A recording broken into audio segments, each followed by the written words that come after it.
시편 74편 16절에서 19절입니다. 낮도 주의 것이요 밤도 주의 것이라. 주께서 빛과 해를 예비하셨으며 땅의 경계를 정하시며 여름과 겨울을 이루셨나이다. 여호와여, 이것을 기억하소서. 원수가 주를 비방하며 우매한 백성이 주의 이름을 능욕하였나이다. 주의 맷비둘기의 생명을 들짐승에게 주지 마시며 주의 가난한 자의 목숨을 영영히 잊지 마소서.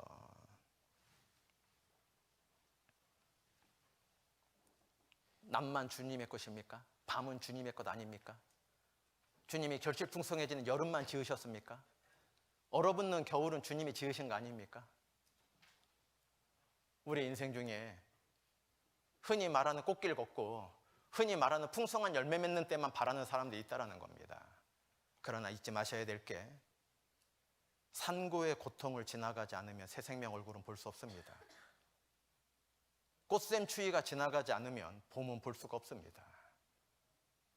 하나님이 평생 살면서 반복되는 것 속에 어려움이 지나간 사람이 은혜와 감사를 만날 수 있다는 것을 자연 속에도 사계절로 하루하루 매일의 낮과 밤으로도 넣어놓으셨습니다. 밤이 깊어야지 새벽이 오게 돼 있습니다.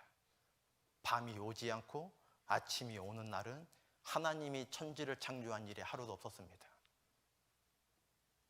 매일매일 반복해서 보지 않습니까?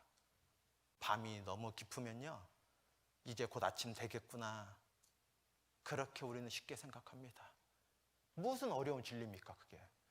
눈에 보이는 매일 반복되는 걸로 잘 알고 있으면서 내 인생 중에 어려움이 찾아오면 불평하고 원망하는 사람들이 있는 겁니다. 이때가 주님의 은혜를 맛보기 전이라는 것을 생각 안 하는 겁니다.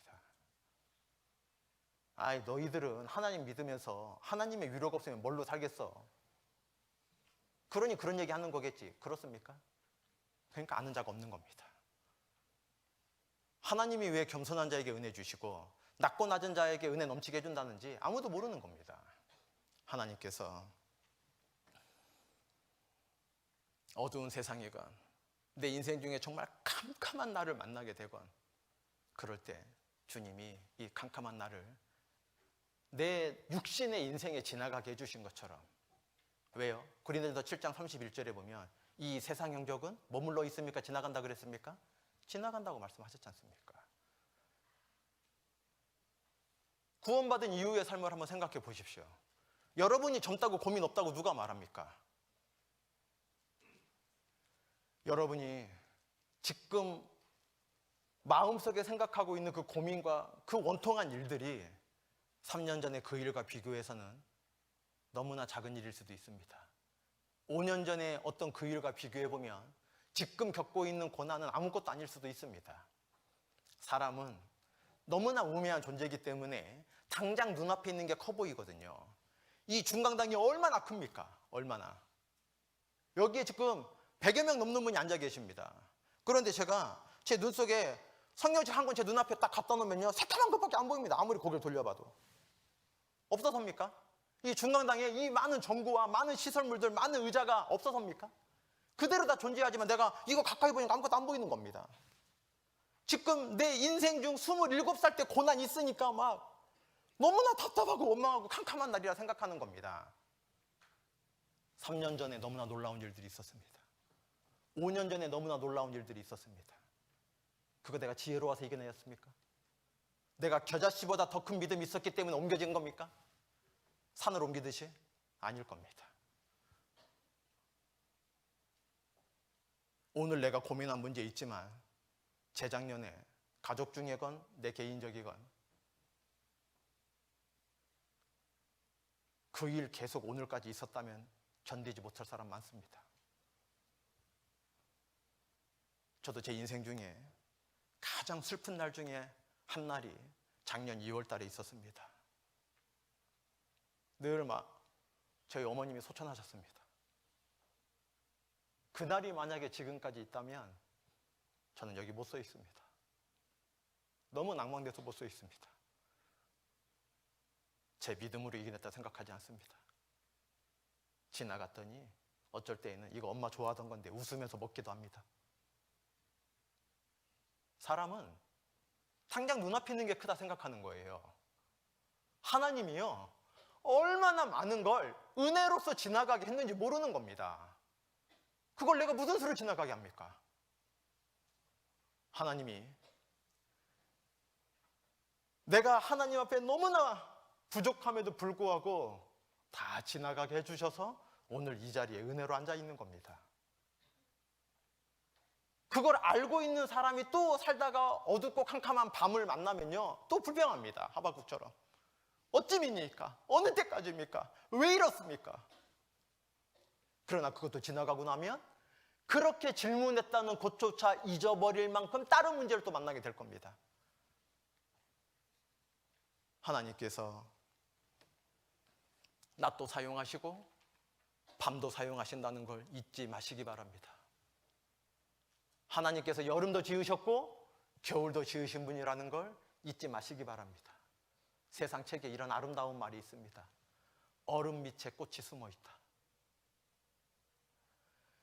모든 생명이 죽음 같은 그 동토에 그 딱딱하게 돌처럼 굳어있는 그 겨울 땅 속에 씨앗이 숨어 있으면, 하나님이 정한 때가 되면, 하나님이 정한 바람이 불면, 봄바람이죠, 하나님이 정한 비가 내리면, 은혜죠, 봄비가 내리면 언제 그랬나는 듯이 새순이 돋고 너무나 아름다운 초록의 우리 지금 밖에 나가면 보여지는 그 실록이 우거지게 돼 있습니다. 불과 2달 전, 석 달 전에는요, 나무도 다 죽은 것 같았고 땅도 다 죽은 땅 같았습니다. 쑥국 드셨습니까? 냉이국 드셔보셨습니까? 이번 봄에? 겨울에 그게 어떻게 생각이나 할 수 있었겠습니까? 이 얼음 밑에 꽃이 들어있다니, 이 얼음 밑에 생명이 들어있다니, 꽝꽝 얼어있는데, 하나님을 모르는 세상 사람도 얼음 밑에 꽃이 있다 그랬습니다. 하나님을 믿는 우리가, 낮과 밤을 지으신 분이 누구라는 걸 믿는 우리가, 여름과 겨울을 창조하신 분이 누구라는 걸 알고 있는 우리가 눈에 보이는 것 때문에 얼마나 많은 원망과 불평을 품고 살아가는지, 그것조차도 하나님이 살게 해주는 은혜가 있습니다. 하나님께서 내 품은 마음대로 판단하시고 징계하셨다면 여기에 멀쩡하게 앉아있을 사람이 누가 있습니까? 아마 제가, 목사님 거기 계단 올라가겠습니까? 목발 짚고 올라올 겁니다. 그래도 해야지 어떡합니까? 누가 온전하게 다닐 수 있겠습니까? 자기의 삶으로 주님이 다 그때그때마다 보응하신다면.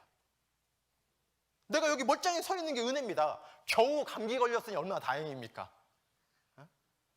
중환자실에 누워있어도 시원찮은 삶을 살고 있습니다. 하나님이 얼마나 은혜로우신 분입니까? 전도 집회 때마다 목사님 심판 이야기 안 하면 안 돼요. 목사님 상담을 너무 강하게 하신 것 같아요. 심판입니까? 사랑입니까? 사랑입니다. 사랑.